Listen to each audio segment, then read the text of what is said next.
Queridos amigos e amigas, alegria de estarmos mais uma vez reunidos, a fim de estudarmos os ensinamentos do nosso Mestre Jesus. Hoje o título da nossa exposição é Como Conquistar a Fé Inabalável.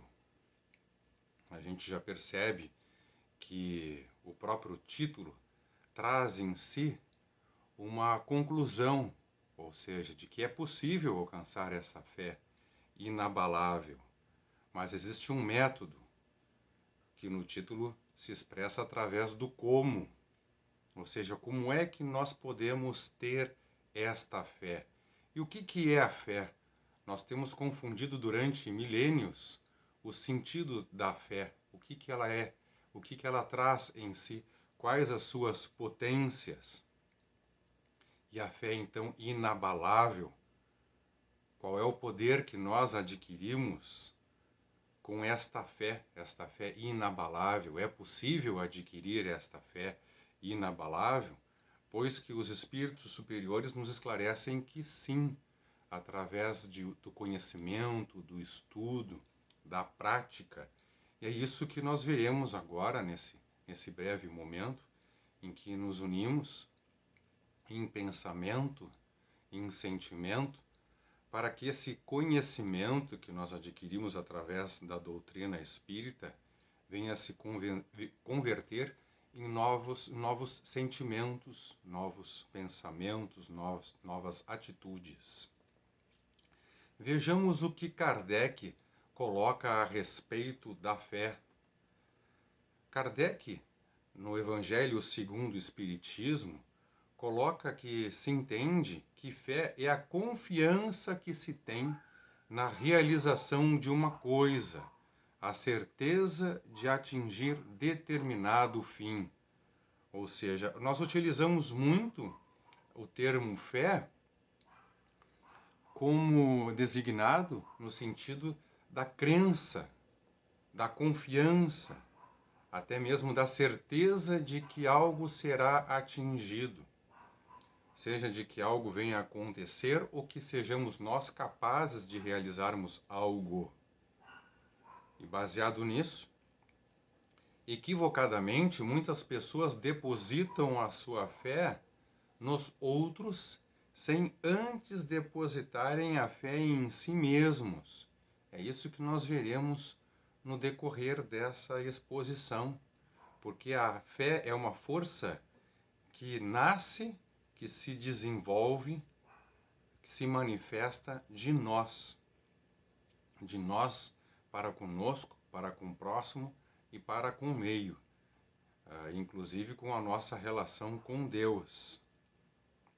E o espírito protetor José, no Evangelho segundo o Espiritismo, capítulo 19, que trata sobre a fé que transporta montanhas, coloca ali que a fé, ela é a mãe de todas as virtudes que conduzem a Deus.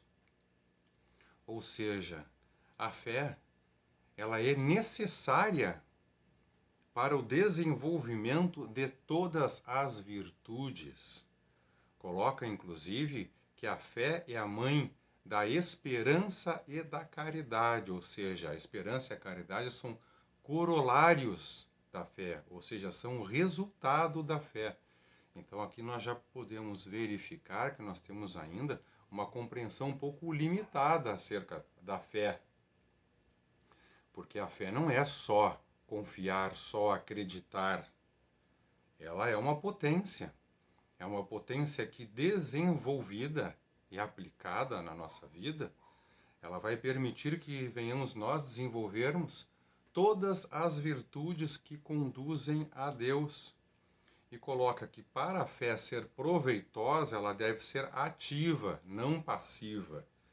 Quem tem fé não espera, num sentido de ficar inativo. Quem tem fé trabalha, opera pelo próprio progresso. Daí que ela é uma força propulsora.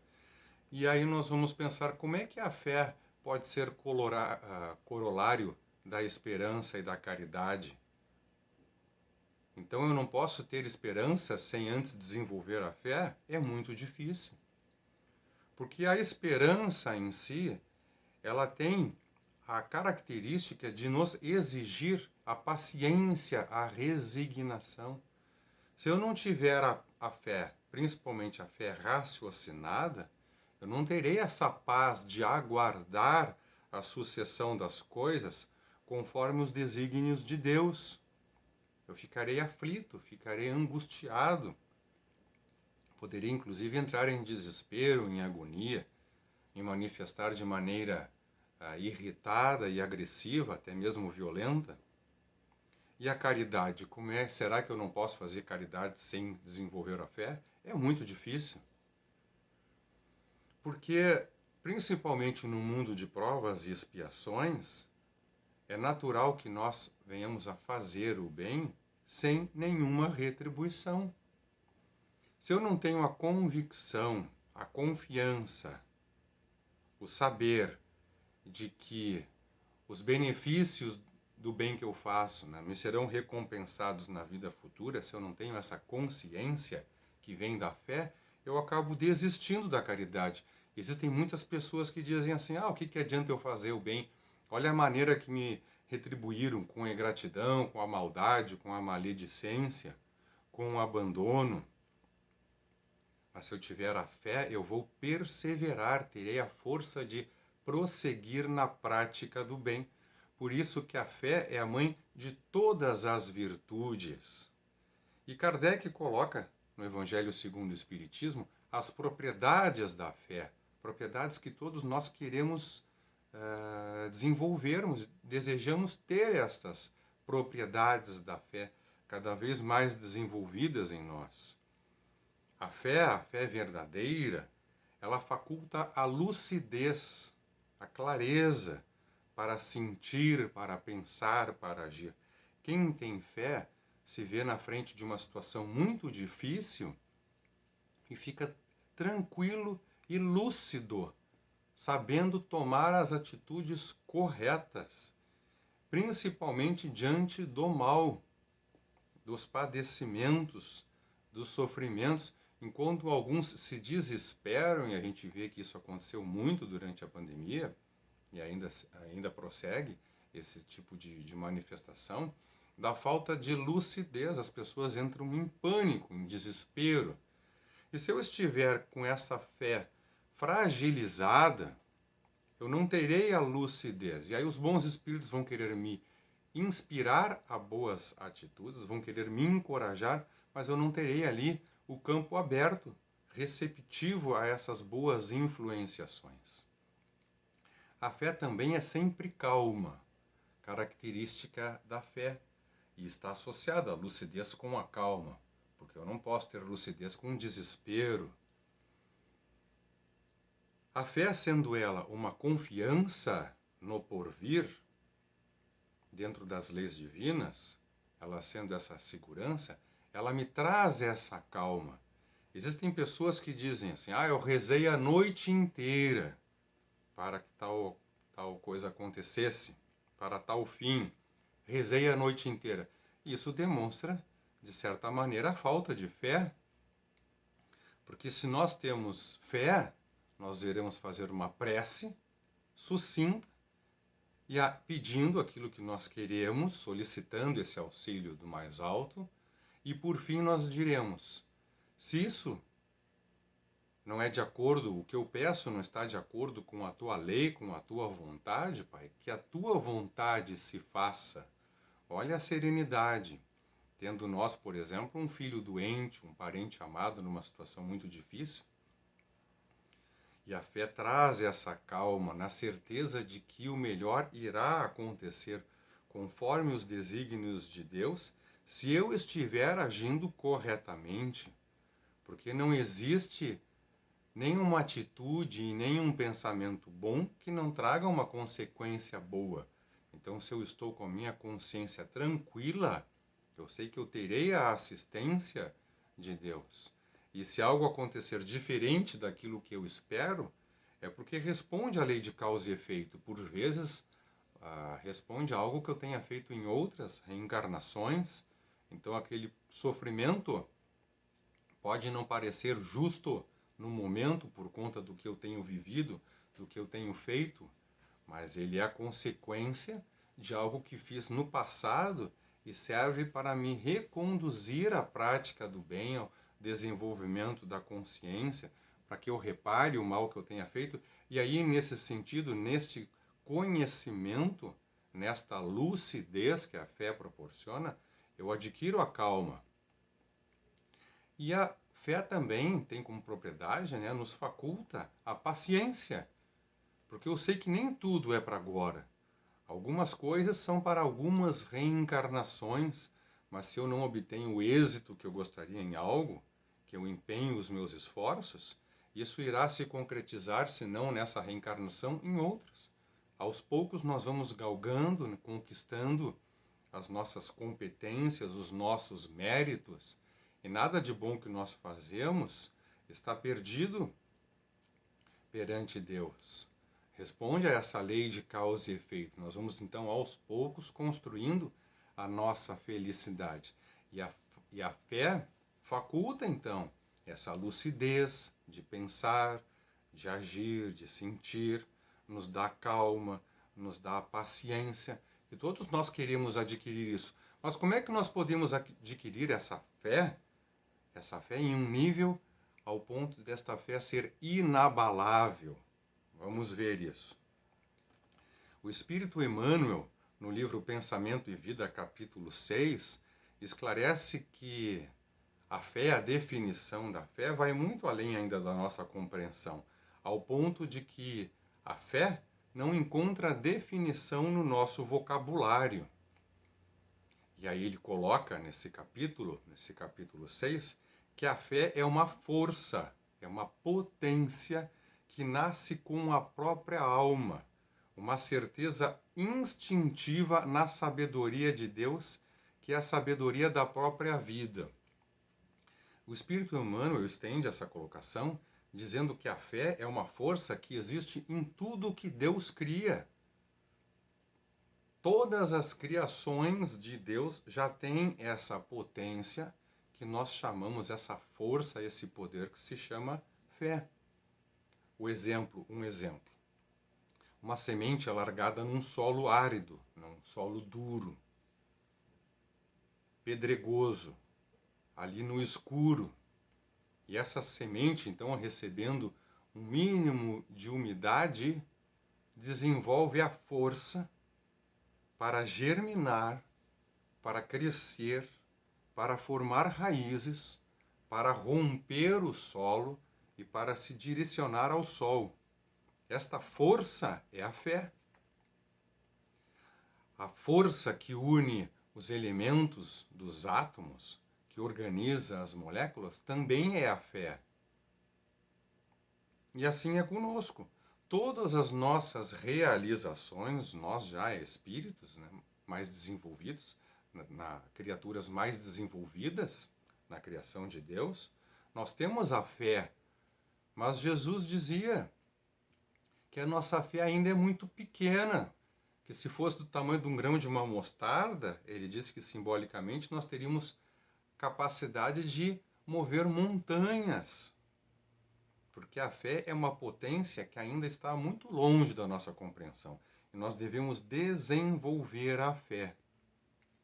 Eu vou citar agora aqui uma passagem do Evangelho de Marcos, que está no capítulo 10, no versículo 46 ao 52, que fala de Bartimeu. Bartimeu era um cego. Vou contar essa história que está ali no Evangelho de Marcos, dentro da minha capacidade de colocar essa passagem, e vamos fazer uma reflexão a respeito da fé. Porque Jesus, no final, ele fala para Bartimeu que a fé de Bartimeu o salvou. No final, Bartimeu é curado da cegueira. E Jesus, ao invés de dizer, a tua fé te curou, ele diz, a tua fé te salvou. E vamos fazer uma análise, então.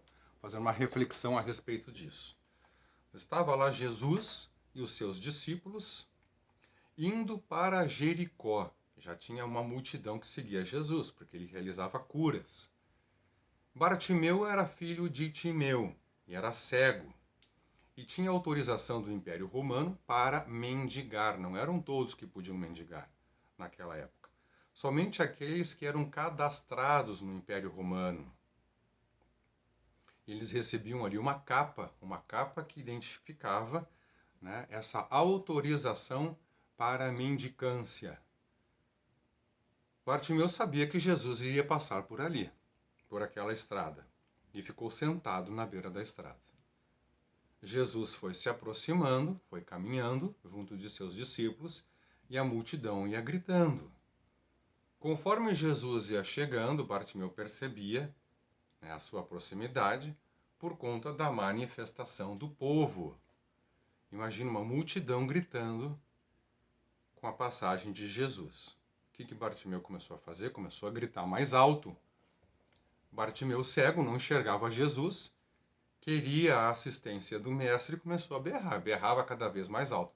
E as pessoas já começaram a se indignar com Bartimeu, dizendo para ele se calar, que ele estava tumultuando, ele parecia um louco gritando, sentado no chão.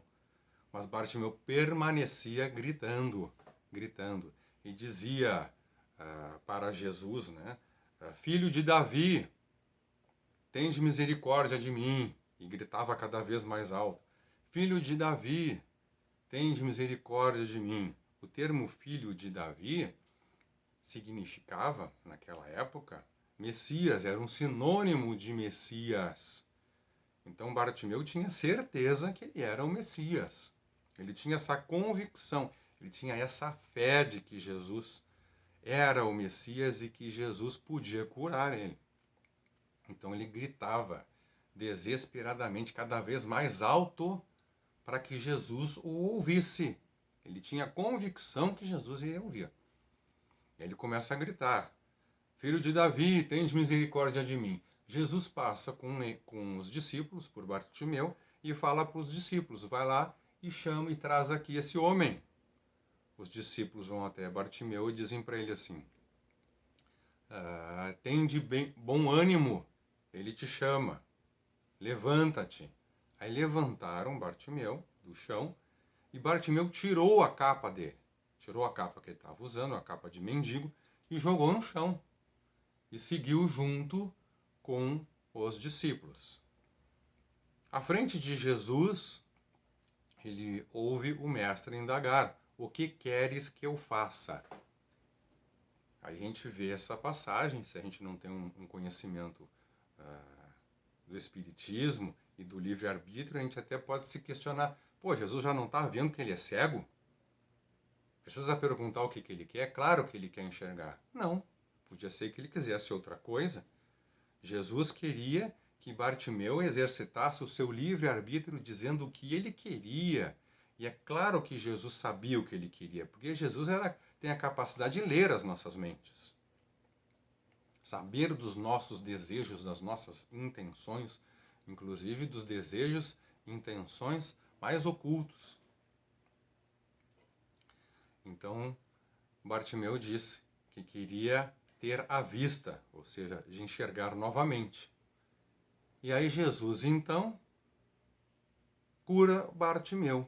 E Bartimeu, que era cego de nascença, que já nasceu cego, começa a enxergar e parte junto de Jesus. Segue a multidão e vai atrás de Jesus para ouvir os seus ensinamentos. Jesus diz, vai. Na hora que cura Bartimeu, diz, a tua fé te salvou. E aí a gente pensa assim, por que Jesus falou que te salvou ao invés de dizer te curou? E que fé é essa que ele teve? Porque, afinal de contas, que feito que ele fez para demonstrar tamanha fé assim? O que ele fez de tão grandioso para demonstrar uma fé tão grande assim, capaz de salvá-lo? Bom, Bartimeu tinha convicção de que Jesus era o Messias. Não desistiu em nenhum momento de clamar pelo seu auxílio, mesmo quando os outros o repudiavam, que ele estava gritando. Na hora que os discípulos vão levar Bartimeu até o Messias, Bartimeu larga sua capa. Ali ele dá uma demonstração enorme de fé, porque Bartimeu, largando a capa, ele perde o direito de mendigar. Ele não tinha emprego, como é que ele ia fazer para sobreviver? E se Jesus não conseguisse curar ele? Ele permanecesse cego? O que ele ia fazer na vida? Como é que ele iria sobreviver? Como é que ele iria encontrar o sustento para se alimentar, por mínimo? Aquele foi um ato de enorme fé, de confiança, de convicção. E ele teve então a atitude, porque a fé verdadeira, ela se manifesta através das atitudes, ela tem que ser ativa, como Kardec coloca. Nós temos que trabalhar, utilizar a fé como uma potência, como uma força propulsora. E ele fez isso. Jogou a capa no chão e se levantou. E Jesus chega para ele e pergunta: o que queres? Ele diz: eu quero enxergar. Muitos cegos, tá, podem não querer enxergar, principalmente naquela época, porque isso significa que ele vai ter que trabalhar, vai ter que se sustentar agora. E Bartimeu não sabia fazer nada, ele já nasceu cego, ele não tinha nenhum ofício, nenhuma profissão, mas ele quis, então, ser um novo homem com novas oportunidades, independente das dificuldades que pudessem surgir, e aí então ele se salva. É aí que Bartimeu se salva, porque ele se transforma no homem que ele gostaria de ser, na oportunidade que ele teve, uma oportunidade única de se encontrar com Jesus, de solicitar aquilo que ele queria, a fim de que ele viesse progredir. Então ele teve uma cura, não somente física, ele teve ali uma transformação espiritual. A fé dele tão forte renovou Bartimeu ao ponto dele ter o mérito de ser curado. Veja que passagem importante do Evangelho de Marcos. É uma passagem bem curtinha. Eu estendi a passagem aqui na intenção de explicar, de esclarecer certos pontos, mas ela é bem pequenininha e traz ali algo muito importante para nós na reflexão a respeito da fé. Kardec, no capítulo A Fé Transporta Montanhas, do Evangelho segundo o Espiritismo, coloca que não basta crer, não basta ver, é preciso compreender. Para ter uma fé forte, uma fé inabalável, é importantíssimo que compreendamos. Este sentimento da fé, essa potência, ela se desenvolve também com a razão. E coloca Kardec que fé inabalável só o é a que pode encarar de frente a razão em todos os tempos, em todas as circunstâncias. Por isso que o Espiritismo tem essa tarefa tão importante de nos esclarecer. Nos esclarecendo, o Espiritismo também nos consola e também fortalece a nossa fé, porque nós utilizamos da razão para compreendermos a respeito de nós mesmos, das circunstâncias que nós vivemos, do porquê das nossas dificuldades. E compreendemos ali então como se opera a lei de causa e efeito, como se opera a justiça divina, que existem injustos, mas que não existe injustiça, porque tudo que nos acontece é porque Deus permite. Deus não está lá distraído, foi fazer alguma outra atividade e alguém nos fez mal, sem que Deus soubesse. E todo o mal que nós enfrentamos, que nos é infligido, é decorrência das nossas atitudes. Na maioria dos casos, pela falta da nossa fé. Nós acabamos desistindo muitas vezes de nós mesmos ou nos voltando para coisas que, em verdade, não devem nos interessar, que fazem mal para nós. Que Jesus nos deu o exemplo nos deu os ensinamentos. E ter fé também é ser fiel. Também é ser fiel. Como é que eu posso aguardar algo de bom, usando a calma, a paciência que nós vimos na propriedade da fé, se eu sei que eu estou comprometido com a lei divina, se eu não estou agindo corretamente? Quem tem fé é fiel. Porque aí existe uma outra característica da fé. Eu tenho a convicção, eu tenho a certeza de que o que Jesus nos ensinou é o melhor para nós. E às vezes é necessário que sejamos derrotados entre os homens para que sejamos vitoriosos diante de Deus. Jesus já havia advertido na última bem-aventurança que bem-aventurados seriam também aqueles que sofressem perseguição em seu nome. Ou seja, fazer o bem hoje nos traz muitos desconfortos, muitos inconvenientes, muitos desgostos, muitas decepções, muitas dores, muitos sofrimentos. Porque muitas vezes nós ferimos os interesses dos outros fazendo o que é certo. Característica do nosso mundo de provas e expiações é o orgulho, o egoísmo, a vaidade. Então, fazer o bem ainda é exceção. E Jesus foi o homem, digamos assim, mais revolucionário de todos os tempos, sendo combatido até hoje. Nesse período de transição planetária, Jesus é muito combatido por reencarnados e por desencarnados, que não querem que o bem se instale no nosso mundo. Jesus dizia também, que nós vemos ali, que nós vemos isso em Mateus, capítulo 10, versículo 32 e 33, Jesus disse: aquele que me confessar e me reconhecer diante dos homens, eu também o reconhecerei e confessarei diante do meu Pai. Ou seja, ele coloca aqui que nós devemos ter muita fé naquilo que ele ensinou, naquilo que ele nos pediu, em especial que nos amemos uns aos outros, assim como ele nos amou. Fazendo nós o que é correto, o que Jesus nos ensinou, estaremos nós fortalecendo a nossa fé, desenvolvendo a fé inabalável, utilizando ali o raciocínio, porque nós temos a condição já de fazermos uma análise e um estudo da lei de causa e efeito no nosso dia a dia.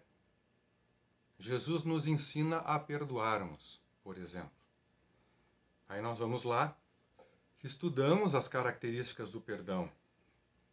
Uma delas, por exemplo, significa dar mais, dar além, perdonare, dar um pouco mais, dar uma oportunidade àquele que faltou conosco.